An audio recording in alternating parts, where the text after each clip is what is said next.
This is the same location, but with 6 different satellite sources. All of them are free, and each one shows you something that the others miss. If you're doing any kind of verification, investigation, or just want to understand what's happening on the ground somewhere in the world, you need to know which tool to reach for and when. Hi, I'm Ben, and welcome back to my channel on open source investigations. In this session, we're going to look at the 6 best free satellite sources that you can get your hands on. There's no paywalls, no subscriptions, just the tools so that you can get access to satellite imagery, whether it's for your investigations, for your research, or just to have a little look at the world around you. So here's what we're going to cover in this session. For those that want to follow, all of the links are in the description below, and while you're down there, don't forget to like and subscribe for more tutorials like this. The first tool we're going to look at is Google Earth Pro. It's what I use on a daily basis, so of course I put it here first. Google Earth Pro is the go-to tool for historical satellite imagery. There's 2 ways to use it. You can use the desktop version, or you can use the browser version. I'm going to show you the desktop version, but the browser version is practically the same. Both have the tool that this platform is so well known for, and it's right up here. It's called the Historical Imagery Slider. It allows you to slide through every image Google has updated on this platform. And this is satellite imagery from different providers such as Airbus or Maxar and others. The tool is really useful because you're able to go back and see what a place looked like to identify whether there's change, whether there's been destruction, and other things like that. In other cities, like in London here, you can go back as far as 1945 and look at World War II related aerial imagery. A quick tip for when you're looking at a location such as this one in Sudan's Khartoum is making sure that you don't just rely on one satellite image, but you always have a look back in time to see when things might have changed. And for example, on this satellite image, we've got a lot of destroyed planes and buildings, but if we go back in time, we can identify when they weren't destroyed, and it gives us an indication as to when those events might have happened to cause that change on the ground. Now, Google Earth is brilliant for that historical context, but what if you want to see beyond visible light? Well, that's where a platform like Copernicus comes in. The second tool is the Copernicus browser, and I use this regularly. Previously, the go-to for this would have been Sentinel Hub, which I've mentioned in previous tutorials, but now the free sourcing for this imagery is with Copernicus. Copernicus browser is the European Space Agency's gift to the world. Free access to Sentinel satellite imagery and a couple of other data providers. Now here's what makes this different from Google Earth. You're not just looking at pretty pictures. You can change how the data is visualized using this left panel of filters and even custom filters once you get a little bit more experienced in utilizing these. For example, if we have a look at these preset bands, I've got true color currently turned on. It's kind of similar to how we were seeing those images on Google Earth there. But if I change it to SWIR, which is shortwave infrared, and suddenly we can see through mist and haze, and it's great for picking up fires and burn scars, moisture, droughts, and floods. We could even use NDVI to see vegetation health. Again, bright plants are green, stressed or dead vegetation shows up as red or brown. I also really like using false color. It helps me identify signs of conflict such as destruction or burned areas. And in this case, what we're looking at is red or bright red being vegetation, but this kind of tan or gray being either cleared areas or areas with lack of vegetation or urban development. And it's not only Sentinel-2 imagery that we can get our hands on. We can also look at things like Sentinel-1 imagery. And Sentinel-1 imagery is actually radar imagery. And it allows us to look at a certain area and pierce cloud cover. And again, we have different filters.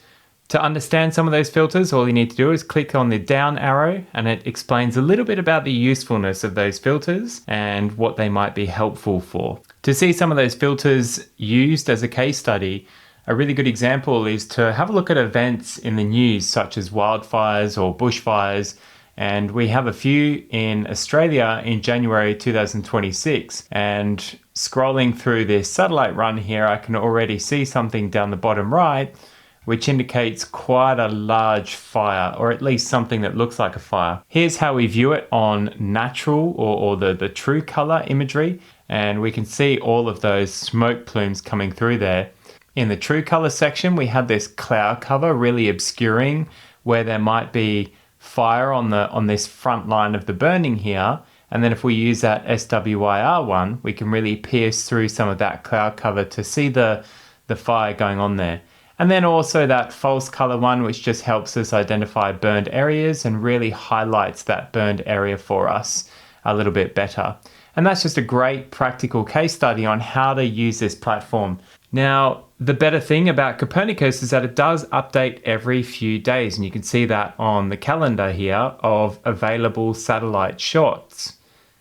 But what about high-resolution historical comparison imagery? Well, that's where we have something like Esri's World Imagery Wayback, and this is basically historical base maps where we can view past high-resolution imagery. You can see the resolution on this imagery is actually pretty good. In order to get one of these dates, it says that we're looking at January 11 of 2023. If I click on the image itself, it'll actually bring up the accurate date, which says that the image was captured on March 21, 2020, as shown in the 2023 version. So always make sure that you click on this to get the actual accurate image. Seeing this in practice, we can have a look at the swipe feature, which is this little tab on the left over here. I'm having a look at the Kabul Air Base in Afghanistan, and I'm able to view imagery from 2025. So again, we'll click on here, image captured March 8, 2025. And an image on the left captured on February 14, 2024. So this is an interesting one to look at because this is in Afghanistan after coalition forces have withdrawn. And we can see the movement of aerial assets on the airbase in Kabul there. And this is a really useful feature because it's such a high resolution imagery there that we're able to really get down into the details of specific aerial assets and also buildings that might have popped up. So we can see in 2024 imagery, there was no building on this road right here. But then if we scroll over to 2025, there appears to be a new building built over the road adjoining this construction here. And this is why I love using this swipe imagery because it allows you to just do a very, very quick comparison and see some of the things that have changed around here. This has an archive going back to 2014 and updates quite regularly. So we're able to see imagery here from 2025, some other locations obviously a little bit older. So always make sure that you click on the actual imagery and read the imagery captured date, because this one might say 2025 in June, but actually the image was captured on March 2025, but shown as the base map on June 2025. Now this is really useful for change detection, but sometimes you just need the clearest, most recent high-res imagery available. The fourth tool is the ArcGIS map viewer. Again, another relatively unheard of tool, but with a lot of cool features. ArcGIS map viewer is Esri's free web-based mapping tool, and it gives you direct access to some of the best high-resolution satellite base maps available anywhere, as well as a huge range of other geospatial data packages and imagery layers, all available for free online. When you first glimpse at the ArcGIS map viewer, there's not really too much to look at. It looks like a pretty plain map. So you've got to add layers, and you do that by clicking add layer, and you can have a look at both the Living Atlas as well as ArcGIS Online. If you scroll through this, you can see that there is a lot of different data available.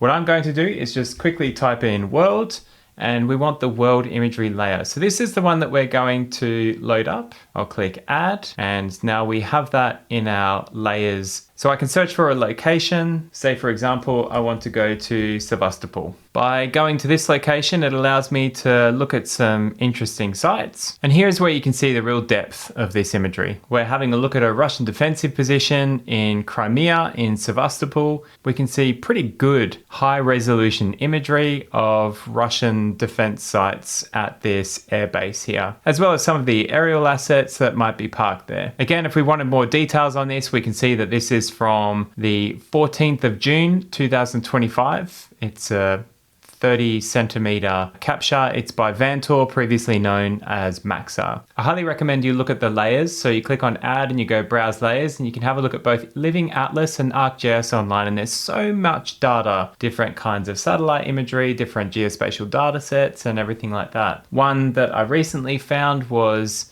a really cool data set of New Zealand imagery. If I click add and then I go to a place like Auckland, this is actually aerial imagery of New Zealand in its entirety. And you can start to see how valuable this kind of imagery is. It's not just normal satellite imagery, this is aerial imagery. Gives us the option to zoom in and really view people at an extremely close level, where we're able to see individual figures, even identifying the color of clothing that some people are wearing. While the imagery is super clear, it's not incredibly new. So it's from 2017. It's aerial imagery at 0.08 meters, which is pretty incredible. Okay, so 2 other tools to look at. The 5th tool is Apple Maps. It's nice for differentiation, but as far as satellite imagery goes, it's not as useful as the others, unless you're using it for Street View, but that's not covered in this session. Apple Maps does fly under the radar though. Their satellite layer is often quite different to Google's. For those of you that are on a Mac, I recommend, rather than just using the web browser for Apple Maps, you can actually use the app, which has an incredible 3D layer, also some really cool texturing, shadow positioning on specific buildings. So you can see, for example, this one with the new builds that have popped up there, as well as the construction site, just the level of detail that's been applied to some of these maps. But again, this is only available for certain cities, certain countries, so very sparse in its coverage. But if you are covering areas like this, it's always worth just checking it out to see if they have that decent coverage that you're looking for, to help you with, for example, geolocation, mapping, or understanding perhaps what level of apartment something might be filmed from or photographed from, and things like that. And finally, one more angle. The 6th one that we're going to look at is Bing Maps. Bing Maps has 2 features worth knowing. It's got the satellite view, and then it's got spectacular aerial imagery. The satellite view is quite normal. It covers most areas. It's really useful to think about using if you ever need an independent angle. But then it's also got an amazing aerial view function. And you can see a really good example of that aerial imagery at this US Navy base in Norfolk here, where we can see an incredible amount of detail just on the top of this aircraft carrier. We've got this one as well. Again, incredible detail in comparison to what you would see on a satellite image, just showing the worth of aerial imagery and just how useful it is when you can get your hands on it. So I've gone through a lot. But how do you decide what tool to use and when to use it? Well, here's a little framework I've drawn up. Basically, historical imagery, if you want to go back in time and get some really good historical context, is with Google Earth Pro. If you want to see multispectral or see through clouds and have a bit of a play around with the imagery, but also view regular days, but at a more macro level, I would use Copernicus browser. If you want to do any change detection or swipe comparison, Esri Wayback is useful there.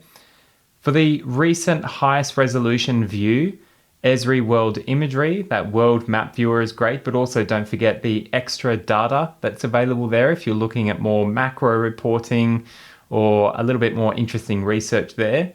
For an alternative perspective, always check out Apple Maps, and for aerial views, don't forget Bing Maps as well. In reality, you'll often use 2 or 3 of these together. So for example, Google Earth for the historical context, but then Copernicus for the spectral analysis, and Wayback for that real indication of change through the swiping, just to make sure you're looking at the right thing and not getting that confirmation bias. If you found this session useful, don't forget to head down and click the like and subscribe button so that you can stay up to date with any other tutorials that come out, but also some of the investigations where I actually use these tools in practical bits of research. And don't forget, in the description below, you'll find all of the links and a little bit of cheat sheet with tips and tricks along the way. Thank you so much for watching. I'll see you in the next session.